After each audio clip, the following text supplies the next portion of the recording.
City Profiles Assignment Stage 2, Robert DeRosa, PP 5267 Urban Transport Policy. For the city I had my city profile assignment was Toronto. For Stage 2, we were to analyze our city's transport character relative to other 26 cities profiled in class. For this video, I'll try to highlight my city's transport land use in an international perspective, highlighting commonalities and perhaps significant or stark differences that will help to give some meaning behind the data collected, and will give a more whole picture in terms of Toronto's current transportation system. The following 27 cities were profiled in our class. Amsterdam, Bangalore, Bangkok, Barcelona, Beijing, Budapest, Delhi, Hanoi, Hong Kong, Jakarta, Las Vegas, London, Los Angeles, Manila, Mexico City, Mumbai, New York City, Osaka, San Francisco, Sao Paulo, Seattle, Seoul, Shanghai, Singapore, Taipei, Tokyo, and lastly Toronto. For this international comparison, the following areas will be explored further for comparison. So, definition and populations, urban structure and density, transport overview, automobile transportation, congestion, public transit, bicycle and pedestrian conditions, and some conclusions. To narrow the scope of my analysis, I've chosen to examine 9 cities in comparison with Toronto. So we have Toronto, the city of Amsterdam, Barcelona, Hong Kong, Las Vegas, London, Los Angeles, Mexico City, New York, and Seattle. I've chosen these cities for comparison based on common geography and culture, i.e. a few cities from North America as well as Mexico for a full continental comparison. I have also looked at comparisons with 3 European cities that have similar levels of economic development to Toronto. I've also chosen Hong Kong as a benchmark for a comparison with a developed Asian city. Firstly, it is important to see some context and examine the cities in comparison to their definition and populations. Toronto, which is the most populous city in Canada and the 4th most populous in North America after Mexico City, New York City, and Los Angeles. It is about double the size of Amsterdam metropolitan area, Barcelona metro area, and Seattle, and about 1 million less than Hong Kong. In terms of urban structure and density. So to have a better understanding of the transport situation in Toronto in an international perspective, it is important to look at its urban structure and density to have a better understanding of its land use patterns and the implication of this in relation to transportation patterns. So if we look at the net density of Toronto and Hamilton, so the Greater Toronto and Hamilton area, if we look at Toronto, the Greater Toronto area, the net density is 3,322 people per square kilometer, in the city of Hamilton at 2,355 people per square kilometer.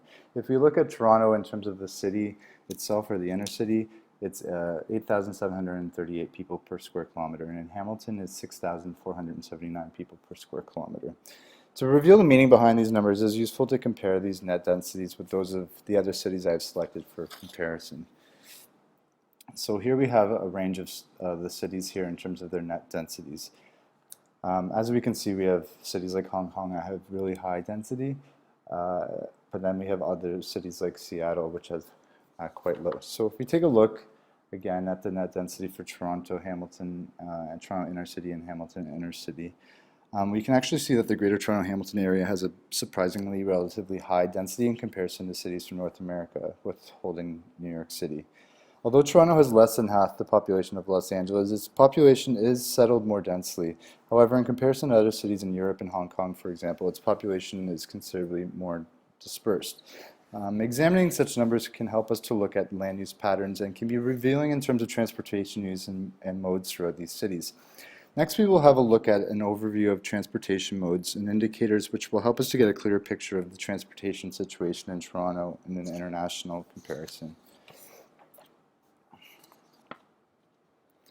So looking at cars per capita can help us to reveal some common transportation patterns that emerge across these cities. So to compare car use in these cities, let's take a look at the following graph here.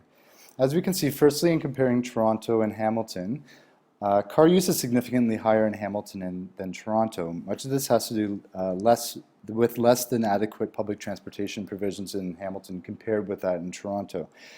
Additionally, many Hamiltonians commute to Toronto, and although there is commuter rail into the city, it is improving in its service in quantity and quality. However, many continue to drive into the city. Toronto's car use is quite similar to its North American counterparts. However, Los Angeles and Las Vegas seem to have greater car use than Toronto as a whole. Surprisingly, car ownership rates in Barcelona appear quite high as well when compared with the European context. When compared to Hong Kong, car ownership rates are significantly higher in Toronto. Next, by examining the amount of expressways in terms of their total length in kilometers, can also give us an indication of how car-centric the Greater Toronto, Hamilton, and area is in comparison with the other cities of this study. In examining the length of expressways, we can see that Los Angeles is way ahead in comparison to the GTHA. However, we must remember that population is more than double that of the region. However, we did see that the number of cars owned appears less in Toronto than in Los Angeles on a per capita basis. Although Las Vegas appears to have a lot less expressways, we must keep in mind the population differences between these cities in comparison. When taking into consideration, however, we do see that North America as a whole has a greater amount of expressways than, say, a city such as Amsterdam, but it's somewhat surprising the total length of expressways in Amsterdam, considering how low car ownership rates are within the city. One way to get a sense of Toronto's popular expressways is to take a look at Highway 401. In total, it stretches 817.9 kilometers from Windsor to Quebec. The part of the Highway 401 that passes through Toronto is the busiest highway in the world and one of the widest. It is North America's busiest highway and arguably one of the busiest in the world, depending on the data that you find available. The section of Highway 401 that cuts across the northern part of Toronto has been expanded to 18 lanes in total and typically carries about 420,000 vehicles a day, rising to about 500,000 at peak times, as compared to 380,000, say, on the I-405 in Los Angeles or 350,000 on the I-75 in Atlanta. This graphic here gives us a clear perspective of how busy the 401 in Toronto is. Compared to the M25 in London, its busiest highway, the amount of cars that travel during peak period per day onto the 401 is double that of London. The 401 serves as a symbol to Toronto's continued car reliance, especially as it continues to grow at a rapid pace.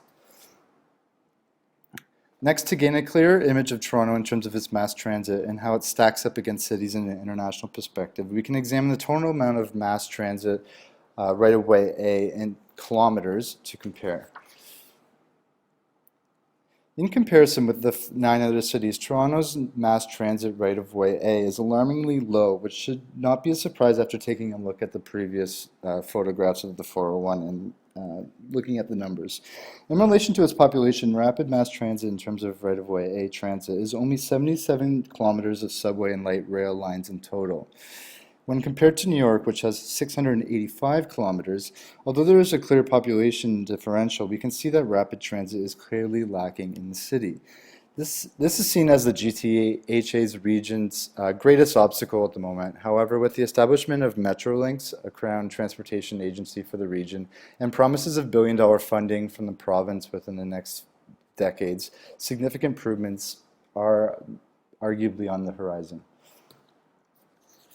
To gain an even clearer image of Toronto's transportation profile, we can take a look at the city in terms of its modal split. A modal split, or also called a mode share or modal share, is the percentage of travelers using a particular type of transportation or a number of trips using said type. So data collected for the City of Toronto clearly shows a large majority of trips made by residents is by car, which is indicated in blue, which is at a total of 64%. Public transit is in red, about 24%. Walking and cycling is at 9%. We must take note that this data is only for the City of Toronto. If we were to compare the modal split for the Greater Toronto and Hamilton area, there is without a doubt that car usage would be even higher, especially in the suburban regions. However, let's compare Toronto's modal split with other cities. So if we look at Amsterdam, we can see a much more balanced variety of transportation use, with cycling and walking outweighing both car and public transit use. In Barcelona, we see a similar split between various modes of transportation. However, in Las Vegas, we see a huge reliance, again, on the automobile, with 77.9% of the trips made by car, most likely single occupancy driving. However, carpooling, which was indicated in the data available, stands at 10.9%. But if we total that together, we see that the reliance on the automobile even clearer, with a total of 88.8% of trips that are made by car. In London, we see still quite a large share of trips made by car, though public transit use is also very high when compared with Toronto, and even looking at Las Vegas, much, much higher. Walking also seems to be a popular mode of transportation in London. Back in North America, we can see that Los Angeles' reliance on the automobile even clearer, with a modal split of 79.5% of those trips made by car. The light blue sector, however, shows an interesting piece of data. 4.9% of people work from home, according to the data collected by my classmates. This potentially could be due to issues surrounding congestion, or be the result of explicit TDM strategies which encourage employers to have employees work from home. New York stands apart from its North American counterparts with a large share of trips made by public transport. In the lower part of the city, rates of public transport are even higher, with rates of trips by car quite significantly lower than the New York metropolitan area data here. Mexico City also indicates high public transit usage. In the research collected, however, it indicates that public transit use is particularly high due to economic factors, with many not able to afford to purchase a car. The research also stated, however, that those who can afford a car will buy one and will use it to travel, despite it possibly taking longer for one to reach their destination if traveling by public transit. This could be due to a range of different factors, such as crime or other reasons. However, we do see, though, that public transit usage is quite high in Mexico City in comparison to other North American cities. If we look at Seattle, we do see still here a heavy reliance on the automobile, though in a North American context, trips on foot and public transit seem quite high in comparison. Public transit usage seems to be quite similar to Toronto's in this context. Here we can get a comparison of the modal splits between some of the selected cities here. Toronto's car use, which is indicated in blue, although lower in some North American cities, is still quite high when comparing it to, say, Amsterdam and London. Its public transit usership, though, is the highest among the cities here, indicating that even despite its inadequate state, as argued by many throughout the city, many people are still choosing to travel by subway, light rail, or bus within the city itself. Next, we can compare Toronto to other cities around the world further, with regard to automobile transport, by comparing some figures on the costs associated with driving. To compare car ownership costs, a Toyota Corolla, or its country equivalent, a very common and popular four-door sedan, can be used as a benchmark. As we can see, the costs of car ownership in Toronto are similar to its North American counterparts, but also interesting is which is interesting as it's almost the exact same in Amsterdam, a city where we see much smaller car ownership rate and a much smaller percentage of trips made by car in terms of total modal split. In Hong Kong, to contrast, we can see that the costs of a Corolla are at the highest, at approximately 32,500 SGD when compared to Toronto's 22,000 $40. So this might also be a reason why there's less car usage in Hong Kong in comparison to, say, Toronto and other North American cities. Next, we can compare fuel cost